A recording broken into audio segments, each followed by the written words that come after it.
welcome back to my kitchen. Today we're making something delightful as usual, and it's going to be a sunny lemon tart. The lemon tarts remind me of my honeymoon.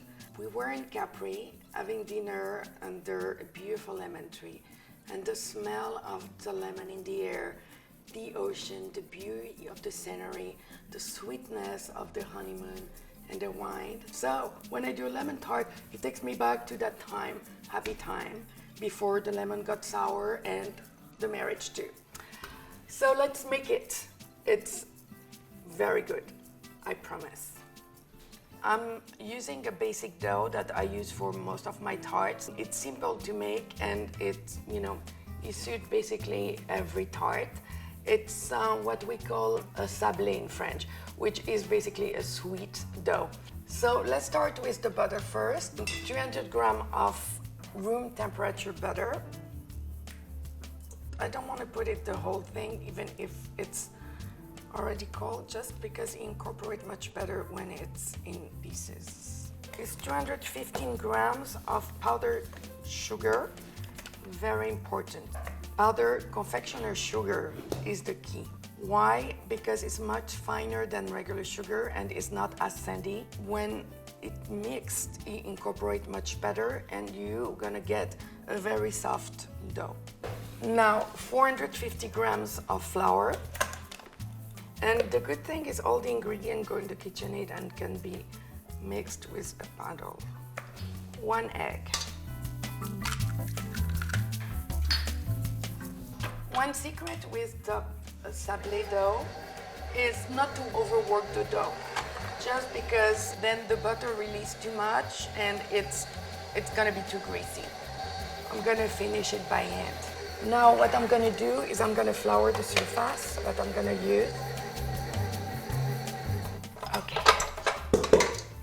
So see how my dough is still crumbly, but soft. So now I'm gonna give it a good massage. Even a dough has a life and deserves a good massage. Yes. Basically like when we were kid and we play on the sand, and you bring all the sand together to make a castle. Well, let's knead it. Mine is still a little soft, so feel it, and then you can add more flour if needed. And as you can see, the texture is not grainy at all because of the confectioner sugar. I'm gonna roll it, flour gently the rolling pin, so it's much easier to transfer. Okay, now I'm gonna work the dough. I'm gonna push it towards the edge so we make a very pretty edge, because you don't want it to sink. So it's kind of like patchwork. When there is not enough in one side, you can use whatever is left. So you're rolling and pinching at the same time. But again, don't overwork the dough. See how I'm doing it?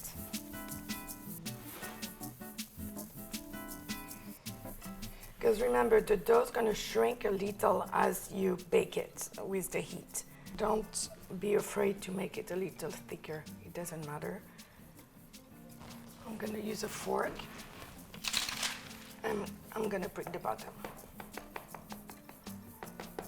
Usually the best is to chill it for at least 2 hours, but if you don't have time, it's fine. I'm going to use parchment paper and pie weights. I'm gonna have baked the dough with the parchment and the pie weight. Let's do 20 minutes with the weight at 350 convection. And then when it's done and the edges are golden, we're gonna remove the parchment and the weight and keep on baking for another 15 minutes without anything. So it's all even out and pretty. I'm gonna take now the dough out of the oven. It's fully baked, so I'm gonna let it sit for a little bit while it cools off, and I will prepare my curd. See how pretty it is, all golden and even and perfect. So for the curd, I'm gonna zest 2 lemons. You can do more if you feel like it. It depends on how much you like it. So here I have 250 grams of sugar, and I'm gonna zest my lemon into it because it's at the end everything goes together. This is going into a bowl. Now I'm gonna use the juice of the lemon. So I'm very traditional in my way of doing it, you know. And I'm gonna cook this with my butter, 50 grams of butter. You know what, actually lemon remind me of tequila too. Whew. Is it about time? Because when the marriage is not sweet anymore, at least the tequila makes it happen. Huh? Right? 5 lemon, and I'm gonna add 50 grams of butter and let it simmer. I'm gonna dissolve a gelatin into water because that will add consistency to the curd. And I'm gonna mix my eggs. So it's 5 whole eggs. I'm gonna beat my eggs with sugar and zest. Again, very light and fluffy. I like everything light and fluffy. So now I'm beating my whole eggs with lemon zest and the sugar. Now that I have my eggs and sugar and zest, I'm gonna add it to the simmering lemon juice. So as usual, I relax it a little bit and let it cook at slow heat. So my curd is ready. I have my gelatin. My gelatin is fully ready, but what I'm gonna do is transfer a little bit on the warm curd so it dissolves the gelatin better. Okay, and now I'm gonna incorporate it into the curd. So it will make it firmer and it will hold better. I usually do that overnight and let it sit in the fridge, but a couple of hours will be plenty for the gelatin to take and the curd to harden. Then I can fill my dough and I can make the Italian meringue. So one trick before it goes to the fridge, make sure that the plastic wrap is tightly covering, but like, you know, it totally like covers. Voilà. Now we have it a couple of hours. Okay, so here I have 240 grams of sugar with 60 grams of water. I'm gonna make an Italian meringue. You know when you see those lemon tart with the beautiful burnt meringue? That's what it is. I'm gonna use egg white, so it's 4 egg white. I'm gonna beat them, but not until I start cooking my sugar. The sugar has to go to 120 degrees Celsius. So I use a thermometer, laser thermometer. Yeah, you can use anything, but this is the bomb. If it goes over 120, then it's gonna start crystallizing and it's not usable. Now, I have to wait until the sugar doesn't do bubbles anymore, which we call débulé. So now I'm beating my egg white to a firm thick before I start pouring the sugar. Because if you pour it when it's still bubbly, it's gonna explode. Okay, so now I'm gonna start pouring my sugar slowly.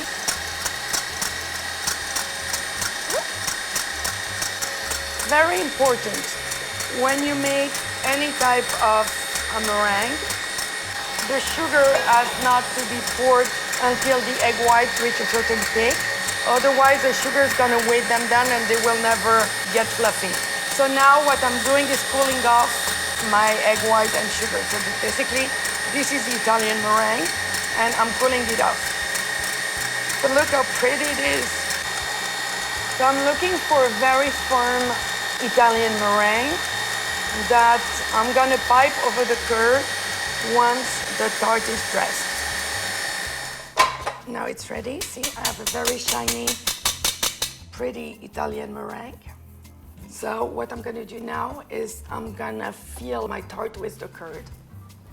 So see, my curd has stayed in the fridge.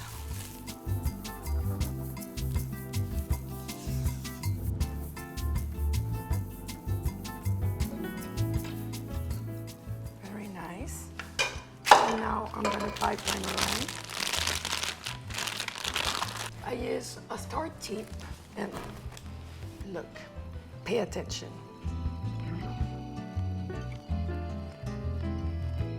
You can do the like that, or you can go like that, depending on how pretty you want it to be.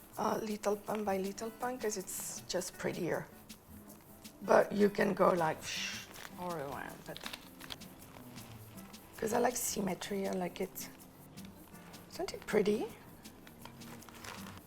Yes, you can bring your own personal creation. Mine, I like it very full. I think the final result is much prettier when it is completely filled. Ooh, I did a mess. Voila. So now let's torch it.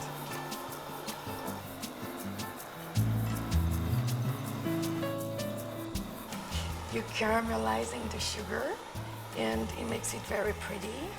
And I mean, the taste is also better, and the meringue, it's harder. It does a little crunch to it. And you can do more or less burns. I mean, like, I think it's pretty burned right now. Voila! How pretty is that? I hope you enjoy baking today with me. We are releasing a delightful new recipe every Thursday night at 6 p.m. I hope to see you soon. Bye-bye.